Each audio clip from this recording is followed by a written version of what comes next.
ფალაფელისთვის დავჭირდება.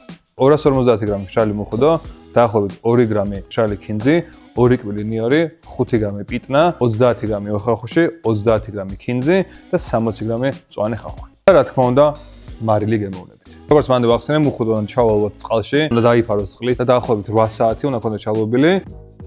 რეჰიდრირებული მუხუდო ჩავყაროთ ჩოპერში, დავამატოთ ყოლა მწვანელი, ასევე დავამატოთ ქინძის სუნელი, ნიორი და კარგად დავაჩოპეროთ დაახლოებით 5-7 წუთი.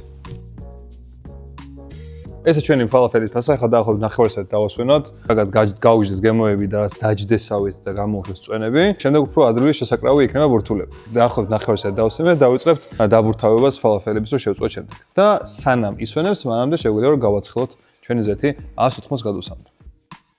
შეგიძლიათ გააკეთოთ პატარა ბურთულები, როგორც ვიდეოში შენაჩვენები, ან გააკეთოთ პატარა დისკები. დაახლოებით 25-30 გრამებად ამოწონეთ თქვენი ფალაფელი, რომ იდეალურად შეიწვას ზეთში. 180 გრადუსზე შევწვათ ბურთულები და დისკები, მაგრამ გაითვალისწინეთ, რომ ბურთულებს უფრო დიდი ხანი ჭირდება ვიდრე დისკებს. გადმოიღეთ ხელსახვეცი, რომ შეიწევოს ზედმეტი ცხიმი.